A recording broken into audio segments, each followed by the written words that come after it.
Shop. We're back. We're here today with Tony Army, American Legends, Phoenix, Arizona, 1964 Corvette. Tony, thanks for coming on. Thanks for having us. Tell us about your car. So it's a 1964 Corvette we built for a client.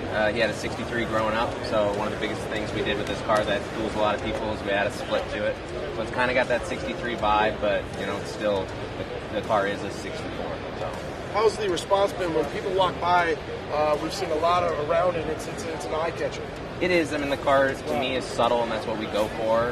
But I wanted to kind of punch in the face slowly as you start to look at it.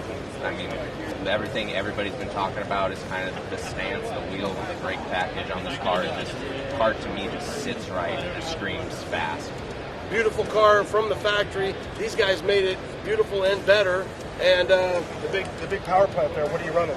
So it's a LS7 out of a 2015 Z28 that Texas Speedwork Dover. It's right around 640 horse now. Made 530 to the wheels on the dyno. So gets out of its own way. The wheels are huge, front and rear. Huge platform. What wheels and what size are you running? So we went with the Avant-Garde. They're 18 by 10.5 in the front, 19 by 12.5 in the rear with a 345. The front of the car has been widened 3 inches. The back of the car has been widened 4 inches to help accommodate all that as well. An aggressive stance. What chassis?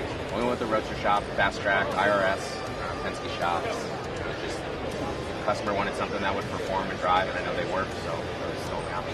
Well, when you have a car like this, is there anything modified that you have to do to your chassis when you look at a Vette, a 64 Vette, something that's that narrow, with that wide of a base? Yeah, that's what's nice about the Roadster Shop setup, especially with the Vettes. They give you that option to go with a narrow track width, so even if you're without the wide body or the wide fenders, you can easily fit a normal-looking wheel under the front with their narrow setup, and we went to the extreme. We did the narrow setup with the wide body, so the front wheel has a 5-inch carbon lip, and the back has a 7-inch carbon lip, all thanks to the narrow setup. It's huge. So have you had a lot of shakedown with it yet? I haven't done too much. It wasn't a mad thrash to get here, but it was still last minute. Yeah. But looking forward to it. Somebody said he had 15 miles on. I said, oh, that's high mileage for a semi truck. Yeah. It's in the car. We're probably around that too, through dyno time, in and out of the trailers, and putting it around the neighborhood a bit before the glass went in.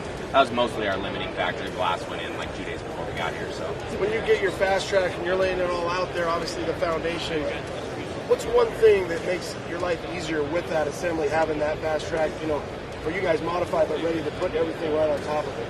I think mostly for us, it's just nice that it's all the engineering and the thought process. They have, where the brake lines are going to go figured out, where the exhaust is going to go figured out. All that stuff is just in place for us, and it really helps speed up our build. We don't have to cut up somebody else's stuff and try to make it work with what we have. They're building cars like this too, and they know the struggles we go through.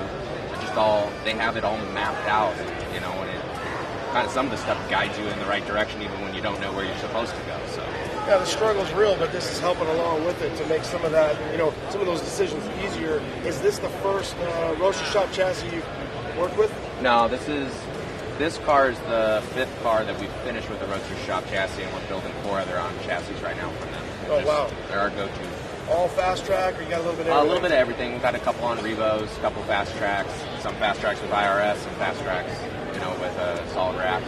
Just depends on the car, the budget, what the guy's going to do with it when he's done. What would you say the goal of this car is? Is something that's going to be daily driven, resto mod, show cruiser, hit the track, pro touring?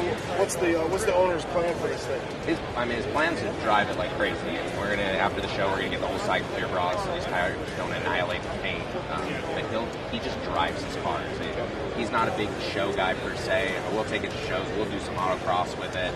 I don't know if he'll ever take it around a track per se, but he'll throw it around corners in town and just. Yeah, he's gonna have a blast with it. Yeah, it's a ride to it's drive. A rad car. It's obviously one of those. Again, it's an eye catcher. You look at it; it looks mean, but it looks sexy, and like you said, it gives that little subtleness. And then when you have a 64 split window, and you guys did that modification. Correct. Yeah, just kind of didn't want to do anything to a real 63, and the owner had one previously, so that was a big thing for him, is he wanted to kind of replicate that previous car he had. So it's cool. Do you have a name? Does he have a name for this car? Not really. We've called it, like, we have an Instagram page. We call it the 64 split window. And we get all kinds of flack because everybody apparently knows it's a 63. We don't know what year our own car is. So everybody corrects us to make sure we know it's a 63. You don't even know and you made a page. Yeah, exactly. I'm still learning. We love it. We love the haters. They fuel us every day. So I love them. Keep on hating. We'll keep on posting. Tony, American Legends, Phoenix, Arizona. Thanks, man. Thank you. Appreciate it. No problem.